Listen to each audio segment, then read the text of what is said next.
Dr. Fareed Zakaria, I express my deepest gratitude to you for sparing your time and being with us. At the inception, let me submit that it is an enormously difficult task to introduce such an eminent, notable figure like Dr. Zakaria and even Kumar Ketkar's ji. More difficult it is to put into words the remarkable persona of the legends, outstanding people of prodigious dimensions. Dr. Fareed Zakaria is a prolific author, editor, political analyst, and one of the most important Indian Americans today, I would say the most important one. His fame is simply irretrievable. His acumen and wealth of knowledge in the media-related field is a force to be reckoned with. A titan who commands awe and attention, one who has treaded the media firmament for decades with its sound and fury, unflustered and composed, and that indeed is a great virtue. While abundantly admiring him for his resilience and ability to make the best of his publications, his achievements outshine anything that I am able to articulate. His father, Dr. Fareed Zakaria, was a political icon associated with the Indian National Congress, as well as an illustrious Islamic theologian. I am deeply indebted to him as an inspirational friend, philosopher, guide, and teacher, a mentor who challenged and shaped my mind. His mother, Mrs. Fatima Zakaria, a respected, important, erudite editor of the Times of India formerly and the Illustrated Weekly, has been a pioneer in her own field. Dr. Fareed Zakaria has acquired his ideals and values from them. A Bachelor of Arts and a PhD from Yale in government, Harvard University, 1993, he studied under the iconic Samuel P. Huntington and Stanley Hoffman, as well as the international relations theorist Robert Keohane. Really, Fareed, I envy you. He has an illustrious career. In 1992, he was the managing editor of the prestigious Foreign Affairs at the age of 28 only. In 2000, he was the editor of Newsweek International. In August 2010, he moved to Time to serve as an editor of the editor at large and columnist. He writes a weekly column for the Washington Post and is a contributing editor to the Atlantic Media Group that includes the Atlantic Monthly. He has a number of published articles covering a variety of subjects to his credit. And should I start naming them, we would lose that 1 hour that we have with him. That is, they are published in the New York Times and other several leading publications. Dr. Zakaria's publication, books, include very important work. One is From Wealth to Power, The Unusual Origins of America's World Role. The Future of Freedom, which I had learned by heart, just by the way. And 3, The Postmodern American World. And in defense of, the 4th one is In Defense of a Liberal Education, so important. He co-edited The American Encounter, The United States and the Making of the Modern World. The Future of Freedom and the Post-American World have been translated into more than 25 languages. On television shows, Dr. Zakaria has been a prominent news analyst. His most famous show is the weekly Fareed Zakaria GPS, that is Global Public Square, is watched by millions and trillions.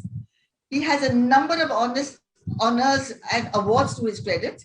And to mention one or two very important ones to us is that in January 2010, Dr. Zakaria was given the Padma Bhushan Award by the Indian government for his contribution to the field of journalism. And in 2020, Dr. Zakaria was awarded the International Center for Journalists, ICFJ, Founders Award for Excellence in Journalism. He has honorary degrees from Harvard, Brown University, Duke University, Johns Hopkins Universities, and the works, and numerous universities. These are but a few of his achievements that I've outlined. Dr. Fareed Zakaria, we are honored to have you with us, and we express our deepest gratitude for you to spare your time, and we wait to hear you. Our other eminent panelist is Shri Kumar Ketkar ji, as a member of Parliament, Rajya Sabha, and needs no introduction.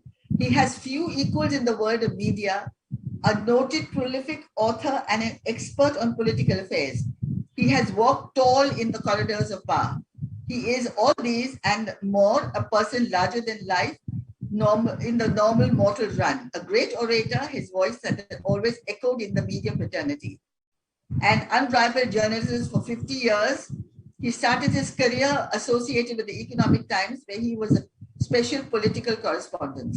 And then he was the chief editor of the Marathi daily Maharashtra Times Group, followed by chief editor of Lok Satta Indian Express Group.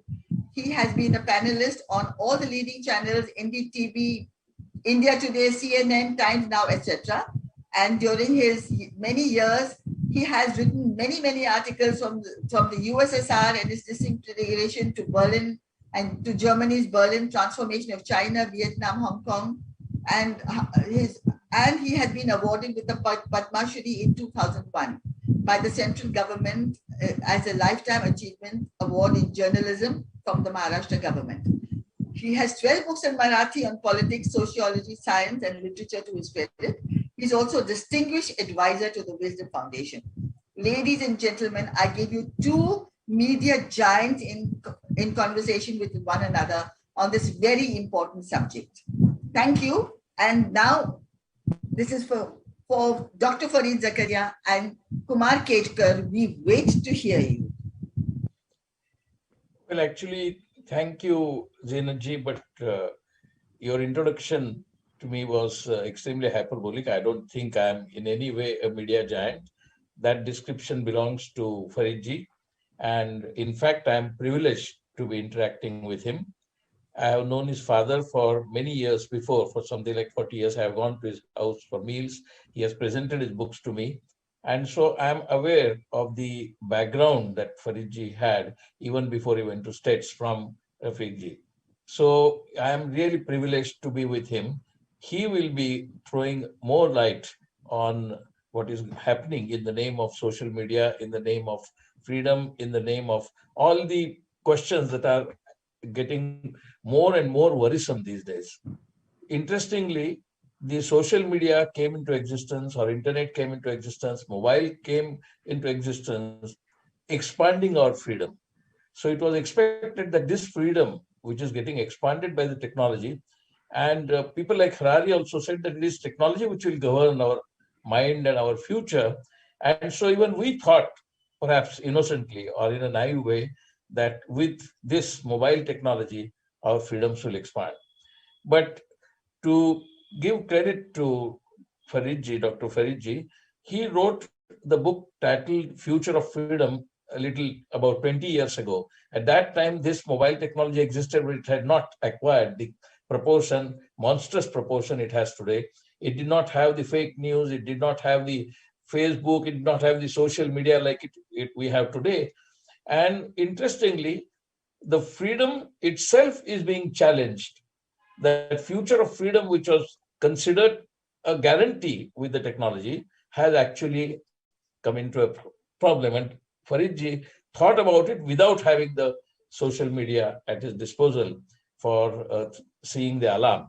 So I think we should begin by asking Fareed ji, how come, if I may add a couple of words more, actually the idea of fake news is not new. Fake news has been there. I mean, even when I was a journalist about 45, 50 years ago, I have actually seen fake news coming. But that time, it had so many filters in the print media. It had to go through sub-editor, the chief sub-editor, the news editor, and so on and so forth. So it was not possible for the fake news to be circulated through print, though there was a fake news.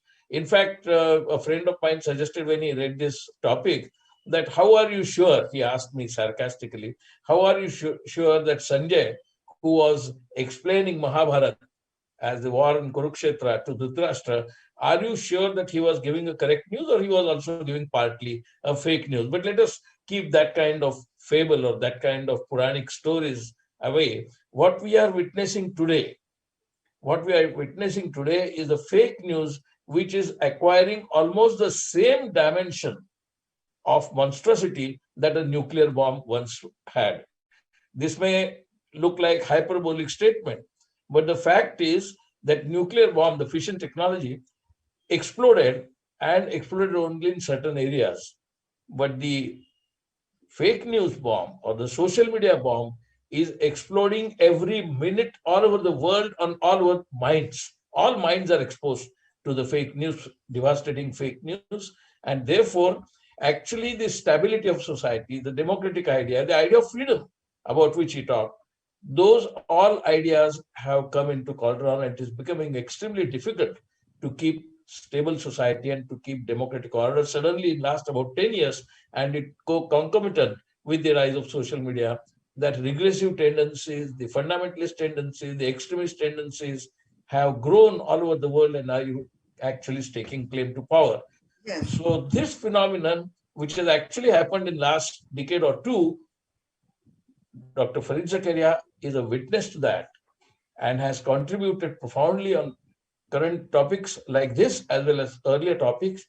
So he should be able to enlighten us more because he's sitting from US and seeing all the things as from the vantage point of United States. So Thank I you. would suggest, and he Yes, has yes. recently seen the period of Trump, and just as we are witnessing period of Narendra Modi, he was witnessing the period of Donald Trump. So I think he would be able to explain the alarming, the threatening situation that the social media and the fake news has created. So, Dr. Fareed, sorry for this longer uh, introduction to the topic, but over to you. Yes, yes, yes, Dr. Zakaria.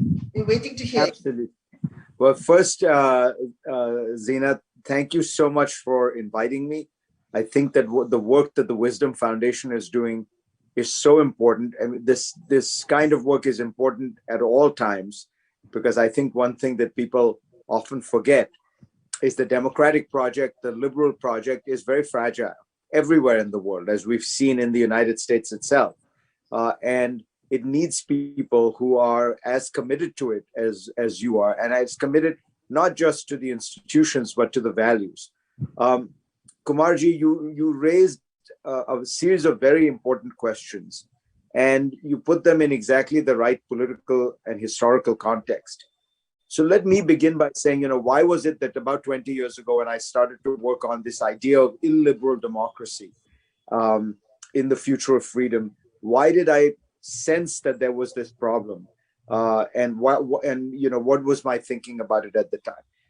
I think the fundamental drivers that we are dealing with here are extraordinarily rapid social change on the one hand, and extraordinarily rigid human institutions on the other. So what do I mean by that? If you think of the last 20 or 30 years, we have seen a more rapid kind of social change than we have for many, many decades. Possibly, there were periods in the Industrial Revolution when you saw this much change, but I somehow doubt that you saw even in those periods the kind of change we're seeing. We have seen massive globalization, a kind of creation of a single global system after the fall of communism, of a kind that really never existed before. Right? Even when one talked about globalization and trade in the 1900s, you were talking about a handful of countries in the Western world. The rest of the world were the colonies of those countries. But now you have a single global system where everyone is connected, but no one is in charge. And that reality has created an extraordinary amount of dynamic growth that has taken place all over the world. All of us who have followed India, those of you who've lived in India know it well. India has changed in the last 30 years more than it did in the preceding 100 years, one could argue. You add to that the information revolution, which has taken all this kind of accelerating change to a new dimension. So that, as Kumarji was saying, you have essentially created these supercomputers that exist in every person's pocket, with enormous power for good, but also enormous power for harm.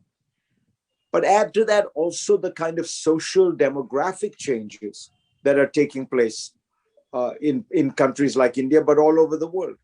The India that I left still had an average birth rate of 7 children. That has dramatically been reduced. And you can see the reduction even going down to levels that have taken place in South Korea and Singapore. The places with the lowest fertility rates in the world, the lowest childbirth rates in the world, are no longer in the Western world. They're in Singapore and South Korea. So what you see is the process of modernization causing enormous change. Think about the way in which there has been a much greater degree of acceptance and inclusion of people of different castes, creeds, religions. So what I'm describing is a kind of cocktail of extraordinary social change that has taken place in the last 30 years. And yet, political institutions are very rigid by nature and by definition.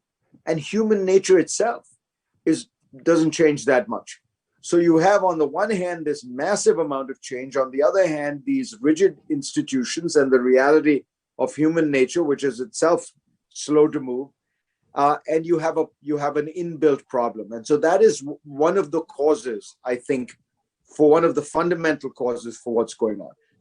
Technology is not itself the problem. Technology is the accelerator of this problem. The problem exists when you have this kind of mismatch. And what this mismatch then does is it creates enormous anxiety among people, enormous sense of bewilderment, a sense of, what kind of world am I in? The old order has been overturned. I see no new order, and I fear for my place in it. And I think if you look at the common theme of the people who have given their support to the Narendra Modis of the world, to the Erdogans of the world, to the Putins of the world, to the Donald Trumps of the world, it's this very similar idea. The most important word in Trump's slogan, "Make America Great Again," is the again, because it is a hearkening back, it is a nostalgic hearkening back to some Garden of Eden that existed before all this change, before all this turbulence, before all this upending of social norms. So everyone is promising to go back to a simpler time, a time when the people you are talking to felt like they had a settled life, a settled social hierarchy in which they're in charge. Now, those times vary, of course. Putin tells you he's going to take you back to the period of Russia's greatness. Trump is essentially imagining a 1950s America, where there were no uppity women, there were no, blacks knew their place, immigrants knew their place. And Modi is, in a sense, taking you back, in some ways, the furthest. He's taking you back to an imagined period when you didn't have to deal with these secular humanists, obviously the British, the Mughals. I mean, I don't know how far back he goes, but if you look at the name changes, the changes in history, there is a kind of imagined India that existed, I don't know, maybe 1,000 years ago, to which he wants to go back. But these are all very similar. Erdogan is taking you back before Ataturk, before the westernization and modernization of Turkey. And so that is the fundamental driver, this sense of unease and anxiety, and then the demagogue who comes along and says, I have a simple answer for you. It's all because of these people, and these people vary, of course, and I'm going to take you back to some period of purity, simplicity, stability. Then you add to it the reality of this technology that we have developed. And the nature of this technology is very interesting. As you say, it's meant to be empowering. It's meant to give the individual a chance to break through all the hierarchies and barriers and individually get their own perspective on what's going on in the world. And in fact, it is in many ways liberating, and it is providing for enormous amount of new content, new perspectives, new views. But what we didn't count on is, while the technology is new, human nature is old. And human nature is such that, especially when anxious, especially when fearful, not so much to be confronted, to be challenged, to be questioned, to be cross-examined. You are searching for affirmation. You are searching for vindication. And so what has ended up happening is that the entire platform of social media has ended up being a vast exercise in vindication, a vast exercise in self-affirmation. And the social media platforms, and this is perhaps the fundamental issue, have realized that the simplest way for them to make money is to play into your urge for affirmation and vindication, play into your urge for a kind of to boost your self-confidence. And so they provide you with more and more and more of the same, of the things that you already believe, of the things that you want to believe, that you are pure, the other side is evil. And in doing that, because its metric is maximal engagement, what it is doing is trying to make sure that you stay hooked. So there is a kind of ecosystem that it is building with its algorithms that just keeps you hooked. And in order to keep you hooked, not only does it have to give you that which affirms you and vindicates you, but that which keeps you hooked, which means increasingly sensational, increasingly outrageous, increasingly incredible and unbelievable. So I said to Bill Gates on the show last week when we were talking about this, I said, people are going to click on the link that says Hillary Clinton is running a child prostitution ring in the basement of a pizza parlor, which, if you remember, was an actual story that was propagated when she was running for president, rather than the link that says Bill Gates has a new book warning about the dangers of climate change. That is how we are wired that way as human beings. But the social media companies have realized that is the path to their profits. And that there, we might begin to think about some of the solutions. So you see, I think this is not going to be easy to solve because it comes out of this much larger and broader context of a world in enormous flux, in dynamic acceleration, political institutions that are stagnant or at least rigid, human nature that is always searching in times of unease and anxiety for some other to blame it on. And then the media that accelerates this all. The media is in some ways a reflector and accelerator of this trend. It is not the primary and fundamental cause of it.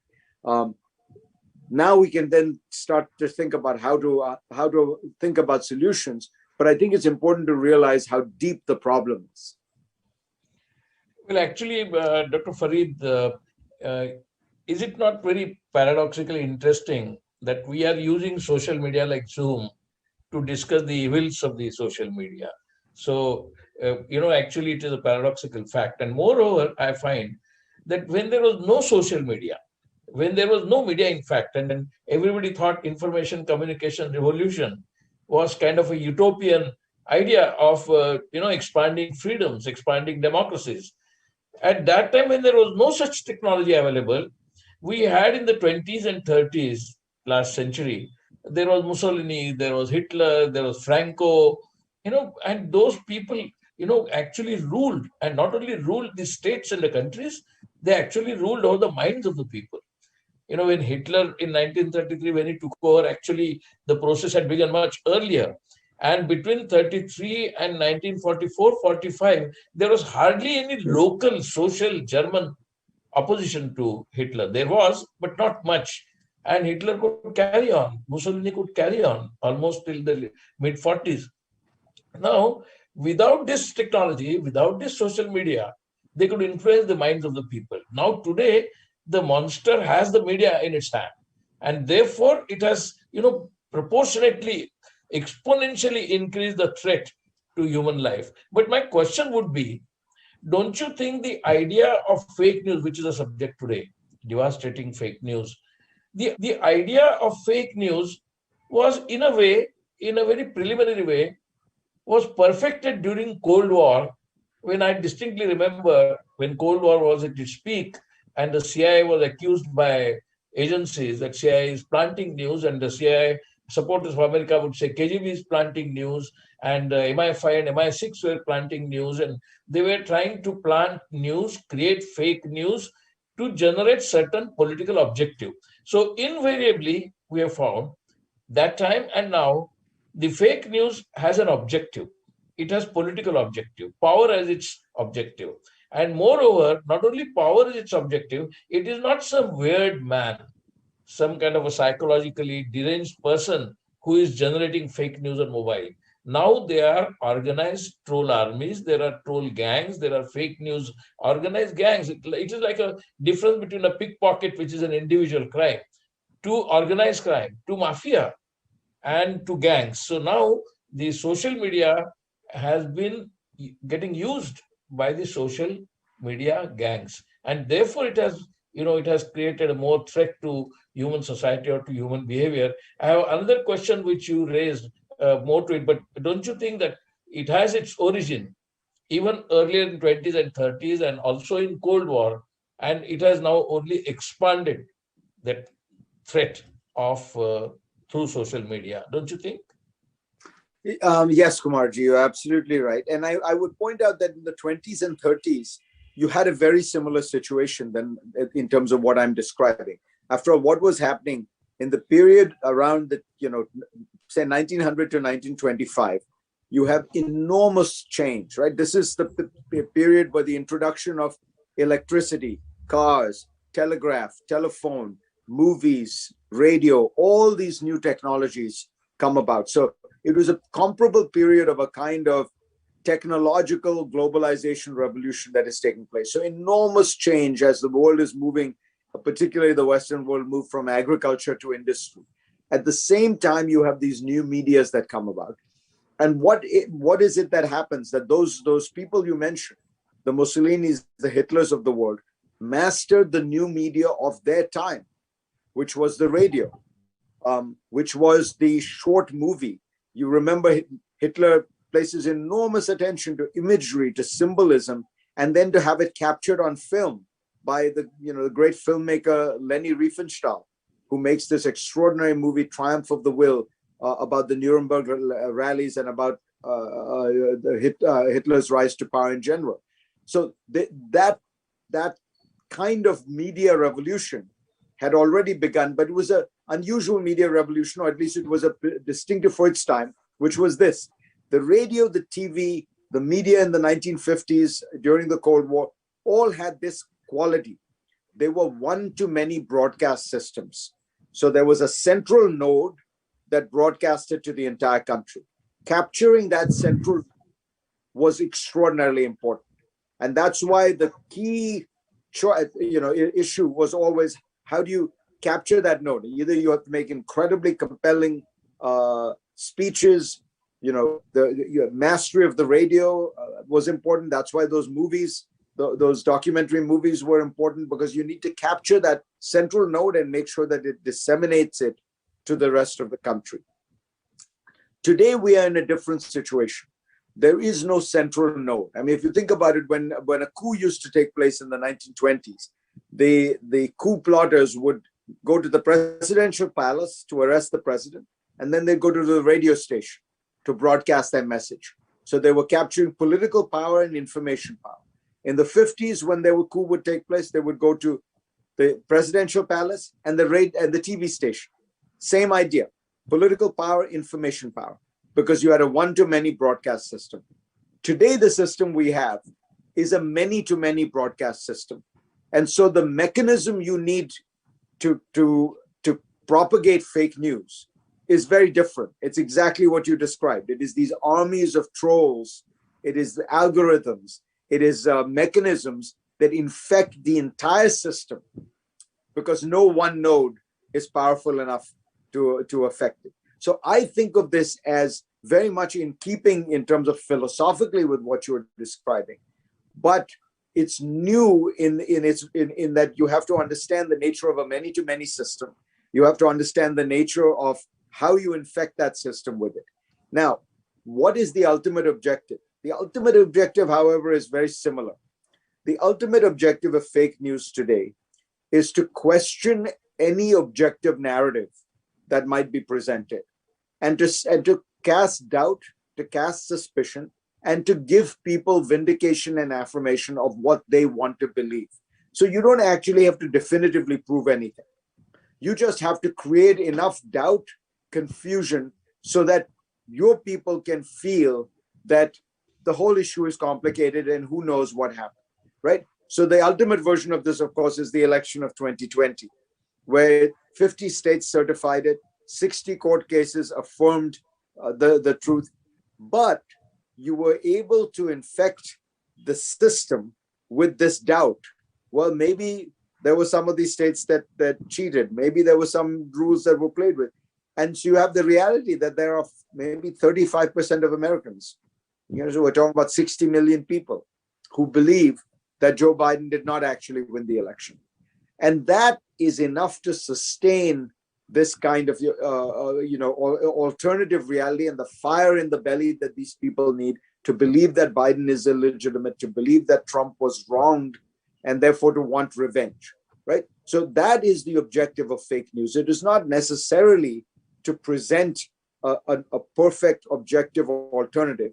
It is to cast doubt and to create vindication and affirmation in the other view, so that in a strange way, your appeal becomes unrelated to the objective realities of the world. Your appeal becomes unrelated, for example, to your performance as president or prime minister. One of the puzzles about Narendra Modi people have talked about is how has he been able to win elections when the economy is doing badly, right? Because the key understanding here, the same is true of Erdogan, the same is true of Putin. The key understanding here is if you can de-link the appeal that you have to any objective reality, because you muddy the waters so much, you have achieved something in politics that is almost like holy water. Because normally politics is, democratic politics is some kind of referendum on your performance. But if you have able to use fake news to break that link, you have managed to create a situation where you have almost a kind of perpetual election machine. And that is the great danger of these systems, because add to that anti-democratic characters, anti-democratic leaders, demagogues who don't want to leave power, as Trump turned out to be. And it becomes very toxic, because not only is the electorate not going to reject you because of poor performance, but even if they do, ultimately you don't want to leave, and you can concoct some new fake news narrative that explains why you shouldn't leave. Absolutely. I think you're absolutely right in the sense that, in the 50s and 60s, when Marshall McLuhan wrote that the world is a global village and the medium is the message, at that time it looked like it is going to actually unite the world into, all the humanity is going to be united in the sort of global village. So at one level, it was a utopian information revolution idea, even before the information revolution was launched, that Marshall McLuhan said it's a global village and understanding media and medium is the message. But as it progressed, I think Marshall McLuhan also realized the threat that the media poses, and he wrote about that also. The point is information power and political power, the nexus that you showed, the symbiotic relationship between the two, has been understood by these rulers you mentioned. For instance, medium is the message is better understood by all these people whom you mentioned. They have understood and they have used the medium quite consciously, perhaps without reading Marshall McLuhan, but quite consciously they have converted every single media into a game of power. And that's why the threat is. But the question remains, which you actually opened up, is that human behavior and institutional behavior. Institutions are rigid, and even human behavior has not fundamentally changed over the, say, let us say 1,000 years or 2,000 years or whatever. So actually in MIT, I'm told a research is going on, and the title of the book is Cyber Effect, and how cyber psychology is emerging as a new science. Cyber psychiatry is emerging. People are getting addicted to cyber world, and therefore, Restart is a new organization to de-addict all these people who are getting addicted to social media. So all that is happening means human behavior. But how come and why human behavior, which is supposed to be, according to Darwin, adaptive to the world, instead of getting adapted, it is harking back to the period which they have not seen. Nobody has seen the period to which they are harking back. Everybody is, kind of remembering like a personal memory to the era of Ram or to, whatever. So how come the era which they have not seen, which they have not experienced, and yet they consider that as a relevant reference to their today's life? That is a very difficult question to understand in terms of behavior, which you mentioned. So what are your thoughts on that? Yeah, I mean, you're raising a very profound question. My own view has always been about, this issue of human nature. Human nature contains within it many things. There is no one fixed human nature. We have within us the dark side. We have within us what Lincoln called the better angels of our humanity, and it is the circumstances that bring out one side or the other. It is leadership that brings out one side or the other. What do you appeal to in human beings?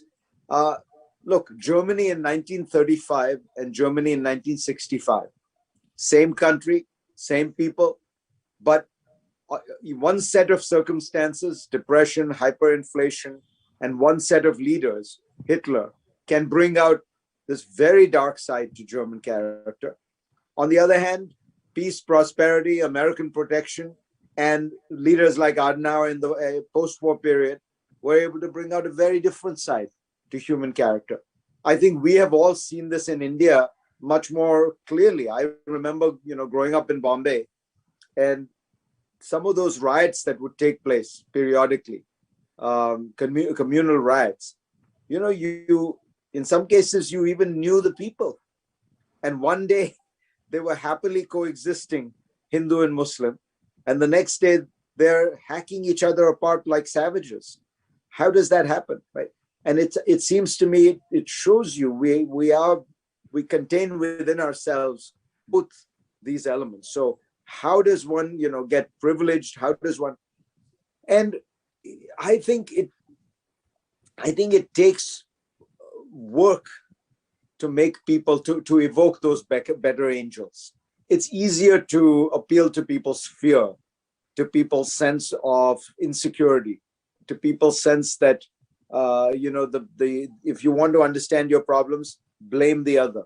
If you look at Trump's speeches from the 2016 election, very simple in many ways. We talk a lot, but the basic theme was this: the Chinese are taking your factories, the Mexicans are taking your jobs, the Muslims are trying to kill you. I will beat them all up. You will be great again. And that was, in a sense, very fundamental.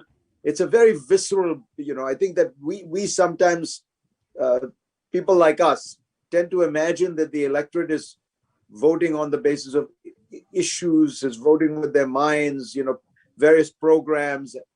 No, it's a much more gut. People vote from their gut, and they vote from a sense of fear or hope or, inspiration. And it's much easier to provoke these darker forces.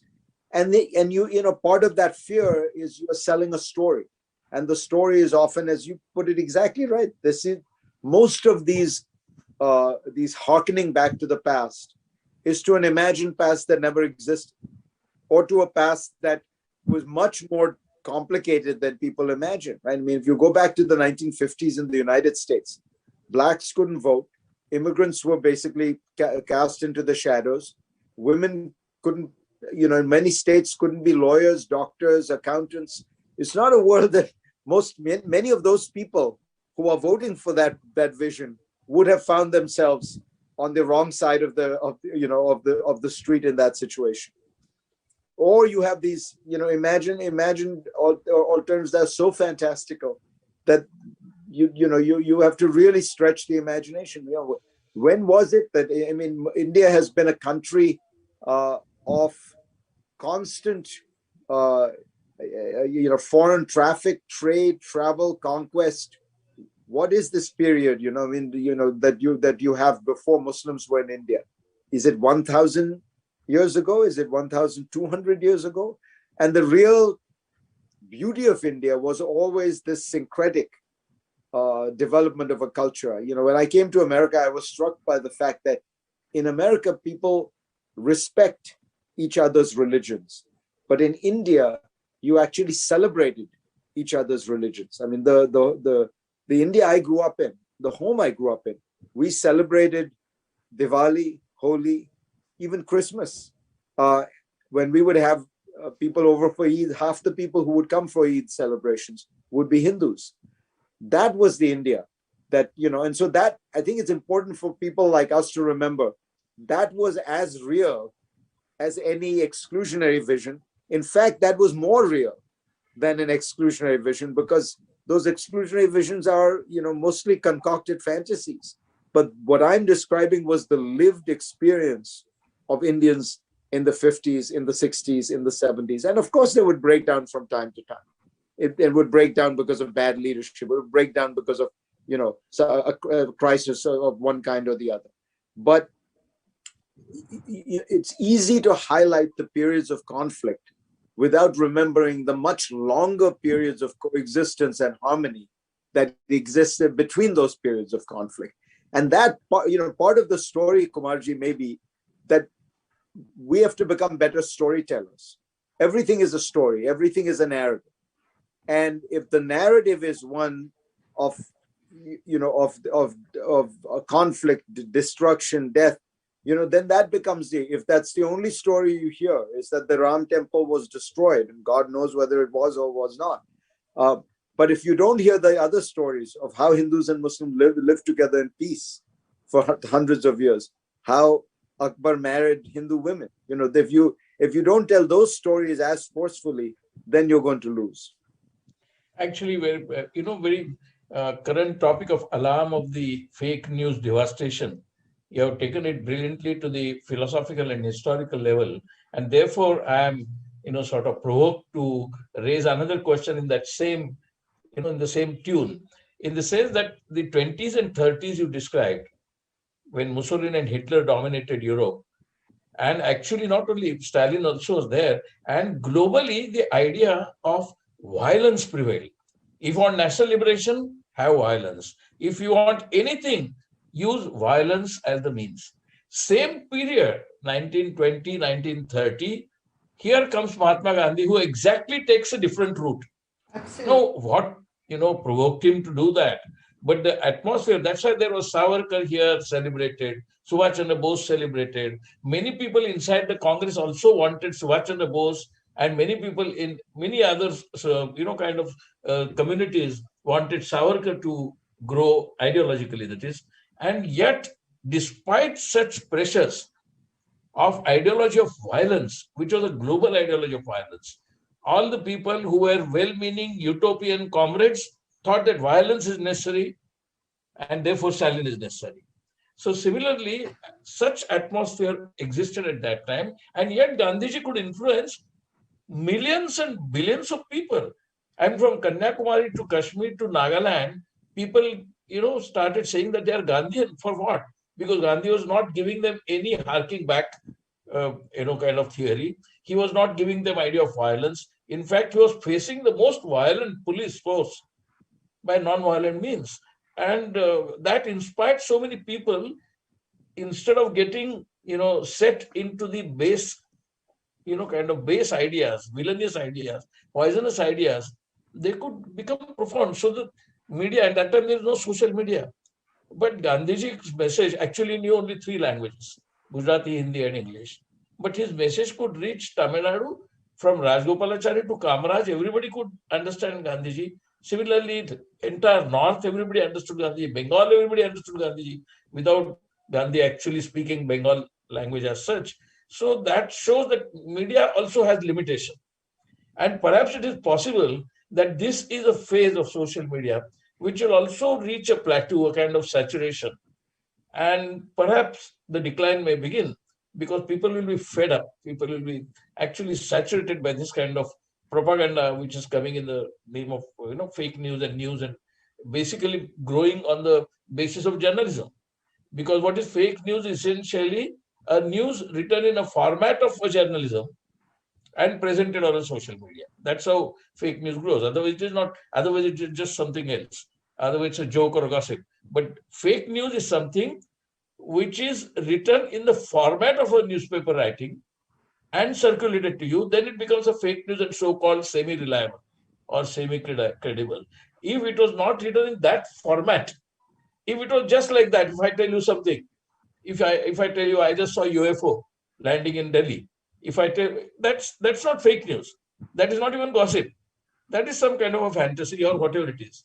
But fake news is something which gives the format, the form, very properly like a journalistic format and makes it credible. And that is why even historical facts are being made credible during the about the freedom movement, about partition, about Muslims post-independence and so on. And that is why the threat is apparently it is truth and actually it is a total lie.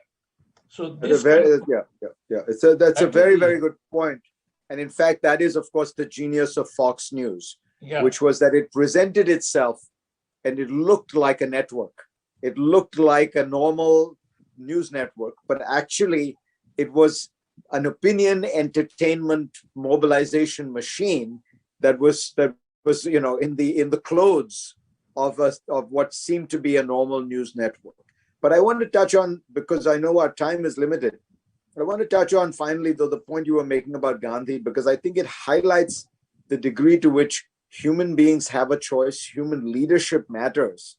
Because Gandhi, after all, was actually himself a master at media and communication. Correct. Yeah. So what you need is people who have the right ideas, who are well-minded, but who also understand how to manipulate images, symbols. I mean, Gandhi's greatest skill was the transformation of the Congress Party from a gentleman's debating club into this mass grassroots movement, as you say, that touched all the different regions and parts of India, all the castes of India. And he did that by very simple symbolic politics, the weaving of khadi, the salt march, these things that he understood would somehow strike a very simple chord. Again, recognizing that people, you get people by appealing to them at the very gut level, at this very visceral level. Nehru could give all these very fancy speeches, but it was Gandhi's imagery and symbolism that was able to connect people to, it was able to make an average poor peasant understand how he or she was connected to that movement. In a very different way, Roosevelt, in the 1930s, mastered the new medium of the age, which was radio. I mean, Roosevelt gave, I think, 350 fireside chats. And the first one begins with a word which is not in the script, but if you listen to it, it's in the radio address. He begins by saying, "My friends." And so for the first time, the President of the United States is addressing every American, and he's breaking the barrier between them, until then a very formal barrier, and says, "My friends." So I think that what we need to remember is, at the end of the day, human leadership matters. And you need to find people who are equally skilled at this, the art of communication, the art of storytelling, the art of narrative building, who are liberals in the broadest sense of the word. Without that, technology at some level is neutral. It can be used for good, it can be used for bad. Correct, yeah. And I think you're right that there may be areas where there is an overreach, just as with the pamphleteers of the 18th century, which was all, by the way, lots of fake news. Yeah.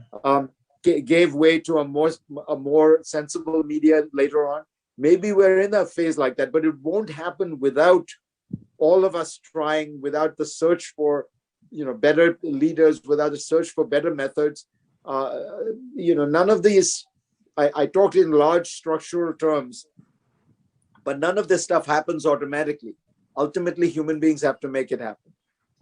I agree with you totally, in the sense that, and imagine how people can also, very correctly you mentioned that today they are savages and tomorrow they are friends, and hand in arms they go.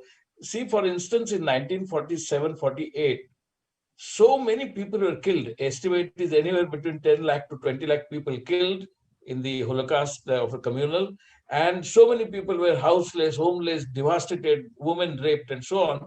And yet, for Pandit Nehru, the challenge was to bring this kind of Holocaust country into some kind of a developing. And how quickly, Pandit Nehru, we should be grateful today's generation doesn't understand the role of Pandit Nehru between 1947 and 1955. how he must have actually faced the challenges. And that's why when Gandhi was asked, why have you chosen Nehru?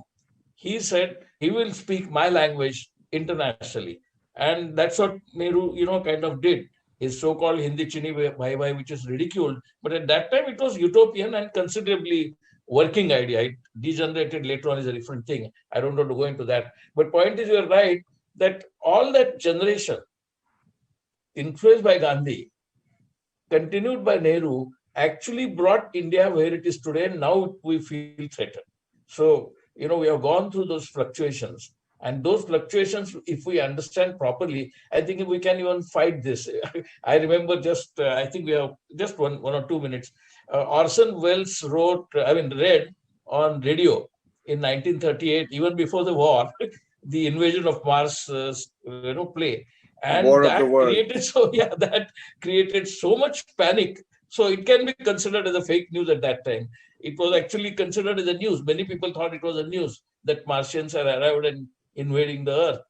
And it was not considered later on as kind of fake news, because it did not generate the kind of heat and the catastrophe that we are witnessing today. But the fake news has this history and human behavior also. Like, I don't want to quote spiritualists because J. Krishnamurti is not a spiritualist, but he has said that unless we attempt to change fundamentally the human behavior, which is actually also responsible for this carnage, for this, and this human behavior carries a baggage of, thousands of years.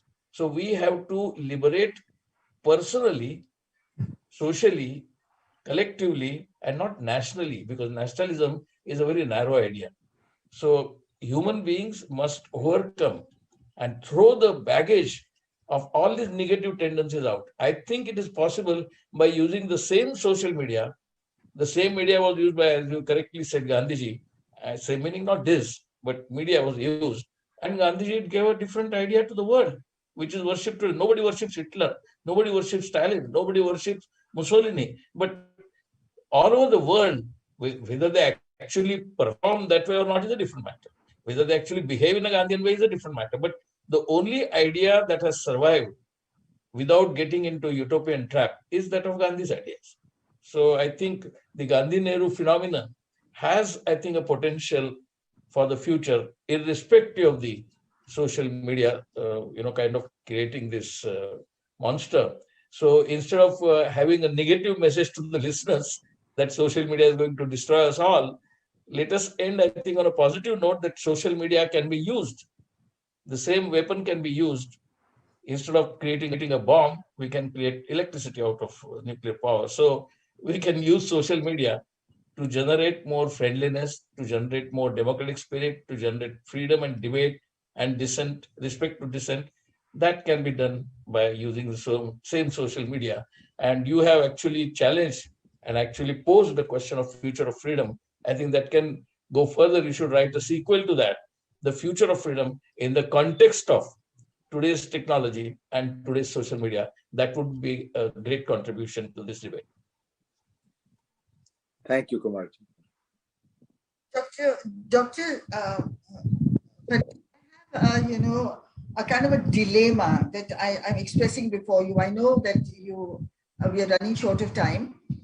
You see, this present conflict, I understand that we must use, media to our benefit, and we should not be judgmental and, in our own minds, extricate them as, enemies or, enemies of people. But what I'm, wondering is that at this present moment of time, one of my board members, the very respected Admiral Ramdas, has posed a question for you, which I wanted him to ask you personally, as that today children are listening to this fake news. You see, so much of it is coming on that they're growing up with it. And you see, when the parent is trying to influence the child in the right moral directions, the child is, not able to understand or accept that. So you see, these are also small dilemmas that how do we tackle? What is the answer to this? This is a very humble question from my part. Well, it's a very good question, and I don't think there's an easy answer. people are, I think people are going to have to get skilled at navigating the exactly what Kumarji was saying, which was that fake news dresses itself up as real news. The format is the same. And when the format is the same, you are, in a sense, you're doing it deliberately to confuse people, to make it, and we do have the advantage of the reality that people have lots of information at their disposal. They have these supercomputers in their pockets. They can use them. Maybe we need to help people understand how to search for the actual truth, how to search for objective reality. Understand that is a process, that is not simply blindly accepting that somebody's sitting in a television studio who's dressed like a television anchor and who speaks like a television anchor is always telling you the truth, that there is a level of skepticism that you should apply to this. But it's a very difficult challenge for precisely these reasons.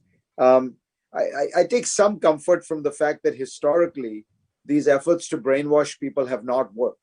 I mean, did it work in the Soviet Union for 70 years? They were fed propaganda. Has it worked I'm not sure it's even working in communist China today. I think that people have a sense of how to find the truth. The challenge is it has become much more complicated because the purveyors of falsehood have become very clever and using this technology. So we need to get equally clever at helping people find a path to the truth. Like the farmers are doing. Thank you. That was Zeenat ji, I'm so sorry, but I have another engagement and yes. I have to leave. I'm sorry about that. Dr. Fareed, I was wondering, there are 3 or 4 questions. Would you like to take them? They are directed to you by the. Sure. How about if you read them quickly? I'll try and give my response as quickly as I can. Okay, I'll read them very, very quickly to you. I have the downside, the disadvantage of having a book that is appearing in 20 countries simultaneously is that I have to do media with those. I have a French TV station that is waiting to do an interview. So thank you so much, Dr. Fareed, for your time. I'm sorry to infringe on you. I'm quickly reading these questions out. Yeah. One was, as I said, by our board member, Admiral Ramdas Sahab, who's a great peace activist. He was a renowned chief of the naval staff of the Indian Navy from 1990 to 1993. He has this question: can ordinary citizens be safeguarded, and especially safeguard children from the menace of fake news? So that's one question. The next question is asked by, Mr. Muhammad Wajihuddin, a senior editor from the Times of India, who's been very much with the Wisdom Foundation. He says that a section of the media has become pro-establishment, so much so that they look like propaganda tools of democracy. How can faith in fairness of media be established? And there is, may I read the next question? Yeah, please. The next question is from a very senior journalist. Her name is Smruti Kopikar, who says that fake news is a threat to democracy and to stability in society and to the balance that society creates. It's upsetting the balance. So how does one counter fake news? You see, and the last question is by my friend, Mr. Tushar Gandhi, who is a great grandson of Mahatma Gandhi. He says that since one cannot ask for government controls over media, and media is now a business and false news profitable, then what is the way out? How can the monster of corporate media be tamed? It's a series of very, very good questions. And interestingly, they all center around this question of what can one do about this? So I think one place to look at the way in which the American media has tried to deal with Trump. And what they've tried to do was to relentlessly, persistently point out when he was lying, when he was telling a falsehood. The Washington Post ran almost a kind of daily count of how many things he said they would put into their news stories, Mr. Trump falsely asserted that Joe Biden election was illegitimate. So they use words that the media has been tended not to do. You know, we have this tendency to say we're not supposed to evaluate, we're just meant to report. And I think they've recognized correctly that given the threat, given the danger, you have to start evaluating these statements. You cannot simply behave like a stenographer to a person who is presenting these kind of views, because he's gone beyond presenting a political idea or ideology. These people are essentially promoting falsehoods. And so you have to call out the falsehood as you see it. Maybe that's one answer, that there, maybe there needs to be a greater devotion to facts. So when people say, one side says that climate change is happening, the other side says it isn't. You don't present it as if there are two sides to the story. You say, scientists overwhelmingly believe climate change is in fact happening, it is man-made and things like that. You provide an evaluation of the truth content of these statements, and you do it relentlessly, repetitively. I think that's an important thing to remember. It seems like you are becoming biased, but you are biased in favor of the truth. The other piece of it, which gets at this corporate aspect, is, look, there's no question that these social media companies benefit by having you go down these rabbit holes, by engaging you in your worst fantasies, fears, nightmares. Maybe it would be appropriate for there to be regulation that says they can't do this, that they have to present both sides of, they have to provide a diversity of news sources. The reality is these platforms have become so important. It's like the air we breathe. And just as in the old days, television could be regulated because the feeling was the airwaves were public, they had a public commons dimension to them. Maybe the internet has a public commons dimension to it, and anyone purveying information on the internet, like a Facebook, like a Twitter, like any of these places, has to abide by certain norms of, it used to be called in the United States the fairness doctrine. There are doctrines about fairness which have to be abided by, and perhaps that gets at one of the answers. But I think the important thing is we are starting this conversation. These technologies are new, and I think we need to continue to have this conversation and recognize that at the end of the day, the current situation is unacceptable. We have to get to a place where we can, in some way, we are not blind as society to the difference between truth and falsehood, reason and unreason, fact and emotion. We have to be able to make a distinction here. Anyway, I'm so sorry, but I do have to go. Thank you so much. Thank you, Dr. Fareed, for being with us. I have no words to express my gratitude to you. The Wisdom Foundation is very grateful to you. We would love to have you back, any time that you have the time to spare for us. And we'll see to it that we can, arrange, because people need to hear you, Dr. Fareed. This is going into, into the YouTube, and I want the world to know, of your views. And I think the solutions that you have offered is the goodness that social media can also generate. That the morals, the values, the conscience, the human factor. And I think that's the biggest takeaway that you have given us today. Thank you so much for being with us. And I don't want to let you go, but you have other commitments, Dr. Fareed. And let me tell you that it has brought to my mind a lot of memories of your dad, and of Dr. Saab, who used to talk to me in so many ways, at so many times when I was argumentative, about why should this not change, and put your foot down and bang on and stuff like that. When he calmly sustained me and opened up my mind and heart to what you are saying, that we have to look for the better, we have to use things for the better, and that we have to proceed with the better, with the best intentions. And yes, the unacceptable situation, we also have to tackle. So thank you for being with us. Thank you so much. And take care. Take care. Thank you, Fareed ji. Thank you.